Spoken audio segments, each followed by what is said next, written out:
My vlog, my story. Hi everyone, kamusta po kayo? At dahil Monday ngayon start naman ng trabaho pero wala naman talaga hinto ang trabaho sa buhay kaya yun nga lang is depende naman sa'yo kung paano mo enjoy yung trabaho mo. Hi, ako pala isang nanay dito sa bansang Romania. Dahil Monday is wala na kaming stock sa bahay ni Amo, kaya mamalengke ako. Ito pala yung pangit pag winter kasi marami kang suot bago ka lumabas. Hindi kagaya sa summer is mag-short ka lang tsaka t-shirt, yun lang, pwede ka na makaalis. Samantala pag na winter is yun, suot ka pa ng warmer, may boots ka pa, tsaka may jacket ka pa na pang winter. Susuot ka pa ng gloves, tsaka bonnet para hindi ka lamigin. Lalo na ngayon is minsan negative 10 or 12 degree yung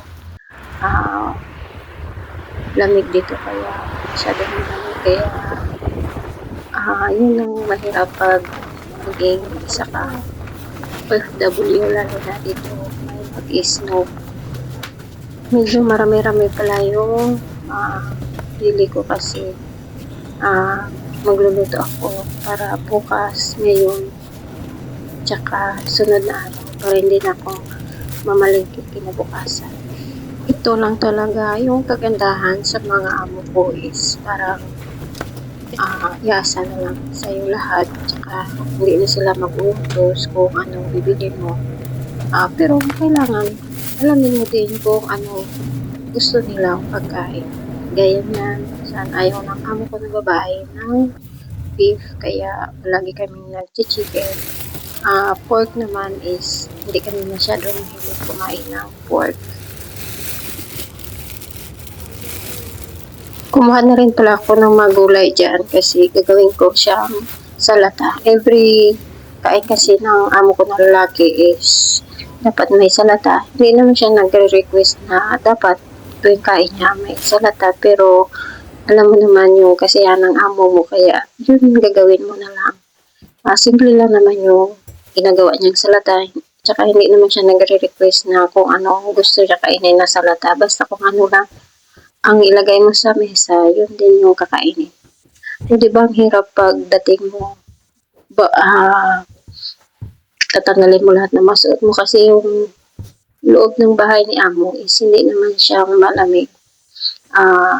Ano lang, parang summer lang yung loob ng bahay ni Amo. Kaya,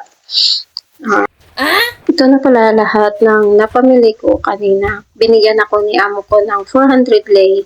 Ang suklay na lang is 17 lei. Medyo mahal kasi pag sa Mega, pero malamig, tsaka marami akong bit-bit, kaya dyan na ako bumili. Meron naman kasi dito silang palengke, kaso medyo malayo-layo, hindi na ako tumuloy doon. Kasi medyo mabigat yung mga bit-bit ko, lalo na yung pang-ulam namin, medyo mabigat, kaya dyan na ako bumili. Hanggang dito na lang po. Salamat sa panood. Bye. Have a blessed day everyone.